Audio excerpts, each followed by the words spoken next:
नमस्कार, हिमाचल बुलेटिन में आपका स्वागत है। पेश है आज के समाचार। मुख्यमंत्री श्री जयराम ठाकुर ने कहा कि वे प्रदेश की 1 लोकसभा सीट और 3 विधानसभा क्षेत्रों के लिए हुए उपचुनावों के नतीजों को विनम्रतापूर्वक स्वीकार करते हैं। उन्होंने कहा कि चुनाव परिणाम हमारी अपेक्षा के अनुरूप नहीं रहे और भारतीय जनता पार्टी बहुत कम अंतर से मंडी संसदीय क्षेत्र का उपचुनाव हार गई। श्री जयराम ठाकुर ने शिमला में पत्रकारों से बातचीत करते हुए कहा, जो हाल ही में 3 विधानसभा के उपचुनाव और 1 लोकसभा का उपचुनाव हुए हैं और जो जनमत आया है उसमें मैं उसका सम्मान करता हूं और जीते हुए प्रत्याशियों को बधाई देता हूं, शुभकामनाएं देता हूं। भारतीय जनता पार्टी के हमारे नेतृत्व ने मिलकर के इस चुनाव को लड़ा है और बहुत बेहतर प्रदर्शन इसमें करने की कोशिश की है, लेकिन परिणाम हमारी आशा के अनुकूल नहीं रहे।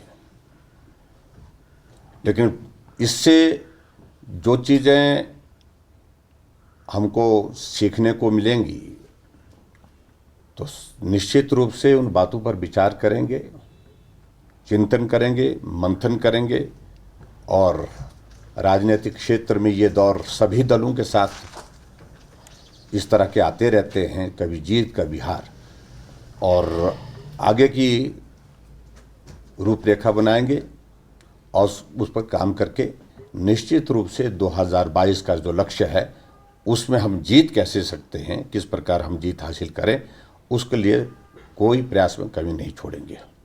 और मंडी की जीत जहाँ तक हुई है और आज तक के इतिहास की सबसे कम अंतर वाली जीत हुई है, लेकिन जश्न लायक जीत नहीं है।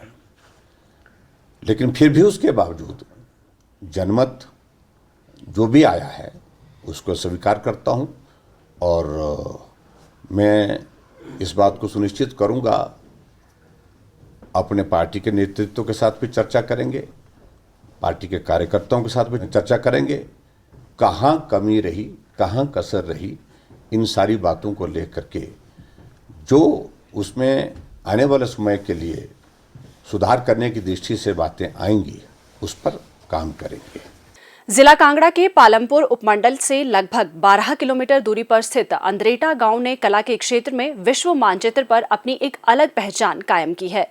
महान दार्शनिक, संत और चित्रकार सरदार शोभा सिंह की निवास स्थली होने के कारण अंद्रेटा गांव को कला गांव के रूप में भी जाना जाता है। दुनिया भर से कला प्रेमी और पर्यटक शोभा सिंह कला दीर्घा एवं संग्रहालय को देखने आते हैं। सरदार शोभा सिंह का जन्म 29 नवंबर 1901 को पंजाब के हरगोबिंदपुर में बीबी अचरन कौर और सरदार देवा सिंह के घर पर हुआ। वर्ष 1947 में देश के विभाजन के दौरान 20वीं सदी के महान कलाकार शोभा सिंह लाहौर से कांगड़ा घाटी के अंद्रेटा गांव पहुंचे। लगभग 300 बहुमूल्य कलाकृतियां व 46 वर्ष के जीवन में जुटाई संपत्तियां व सुख सुविधाओं को छोड़ वो खाली हाथ अंद्रेटा आए थे।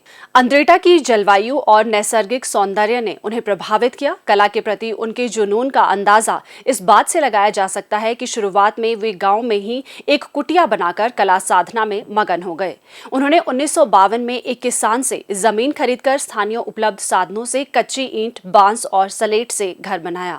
सुप्रसिद्ध कलाकृति सोनी महिवाल सरदार शोभा सिंह की कला का एक सर्वश्रेष्ठ उदाहरण है। वर्ष 1952 में डॉक्टर करण सिंह ने इस कलाकृति को खरीदकर इसे प्रकाशित करवाया। इस तस्वीर के घर घर पहुंचने से सरदार शोभा सिंह को ख्याति प्राप्त हुई। इसके बाद कला प्रेमियों की लगातार बढ़ती संख्या को देखते हुए उन्होंने अपने शयन कक्ष को कला दीर्घा में परिवर्तित कर दिया। शोभा सिंह के देहावसान के उपरांत इस कला दीर्घा को शोभा सिंह कला दीर्घा के नाम से जाना जाने लगा। वर्तमान में कला दीर्घा में संत चित्रकार द्वारा बनाई गई लगभग 30 कलाकृतियां प्रदर्शित है, जो यहां आने वाले हर कला प्रेमी को आकर्षित करती है।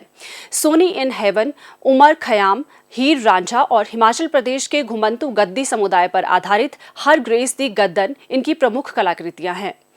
कांगड़ा ब्राइड तस्वीर में कांगड़ी दुल्हन की सुंदरता को बहुत रुचिपूर्ण तरीके से प्रदर्शित किया गया है।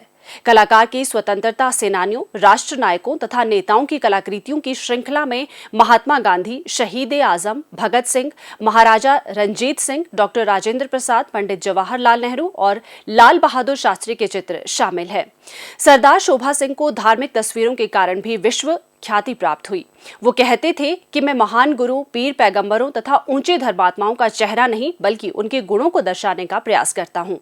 गुरु नानक, गुरु अमरदास, गुरु हरगोविंद, गुरु तेग बहादुर और गुरु गोविंद सिंह के चित्रों में जीवंतता के दर्शन होते हैं। इस कला दीर्घा में खालसा पंथ के सृजन से जुड़े गुरु गोविंद सिंह के प्रभावशाली व्यक्तित्व को दर्शाती कृतियां भी है।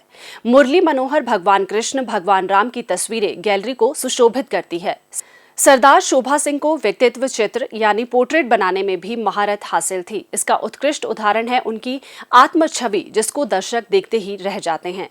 उनकी धर्मपत्नी बीबी इंद्र कौर का स्वभाव उनकी तस्वीर में झलकता है। सरदार शोभा सिंह ने प्रकृति व भूदृश्य के चित्रण में अद्भुत दक्षता का परिचय दिया। पहले सौफ भूटान महल के साथ साथ नदी में बर्फ से ढके पहाड़ों का चित्रण, संसद भवन में बनाई तस्वीर, फव्वारे के पास बैठी ग्रामीण युवती का चित्र सभी का मन मोह लेते हैं। उन्हें मूर्ति कला में भी महारत हासिल थी। दार्शनिक संत कलाकार सरदार शोभा सिंह को अलौकिक कृतियों के लिए पद्मश्री और डी.लिट उपाधि से अलंकृत किया गया। वर्ष 1973 में सूचना व प्रसारण मंत्रालय ने उन पर पेंटर ऑफ द पीपल वृत्त चित्र बनाया और सभी प्रमुख भारतीय भाषाओं में इसका अनुवाद किया गया। वर्ष 1974 में पंजाब सरकार ने उन्हें राज्य चित्रकार की उपाधि से सम्मानित किया और उन पर वृत्त चित्र भी बनाया। 1984 में BBC लंदन में कला व उनके जीवन पर विशेष वृत्त चित्र तैयार किया। वर्ष 1985 में पंजाब विश्वविद्यालय ने उन्हें डी.लिट की मानद डिग्री से सम्मानित किया। शोभा सिंह कला दीर्घा जो है, इसमें मुख्यतः 3-4 चीजें जो दर्शक देख सकते हैं। एक तो संत कलाकार सर शोभा सिंह जी की बनाई हुई लगभग 60 के करीब जो मूल तस्वीरें हैं वो शोभा सिंह कला दीर्घा में प्रदर्शित हैं।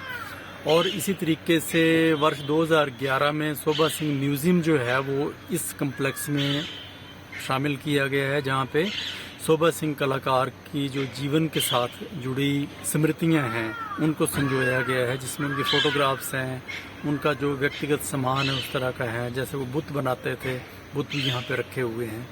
और इसके साथ जहाँ पे वो काम करते थे, शोभा सिंह स्टूडियो, जो उनका क्योंकि काफ़ी ओल्ड एज में उनकी डेथ हुई है, तो उसी कमरे में वो निवास भी करते थे और वहीं पे पढ़ते थे और वहीं पे तस्वीरें बनाते थे। वो भी दर्शकों के लिए उपलब्ध है।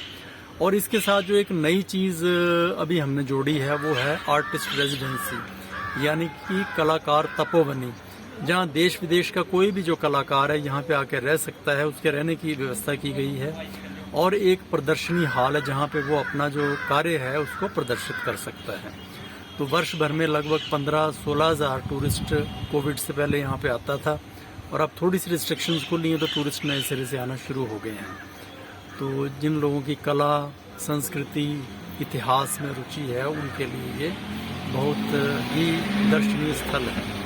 हिमाचल बुलेटिन देखने के लिए सब्सक्राइब करें YouTube channel DPR Himachal, follow करें ट्विटर @DPRHP, लाइक करें Facebook page information and public relations department Himachal Pradesh, visit करें वेबसाइट www.himachalpr.gov.in। इस अंक में इतना ही। कल फिर होगी मुलाकात। दीजिए इजाजत। नमस्कार।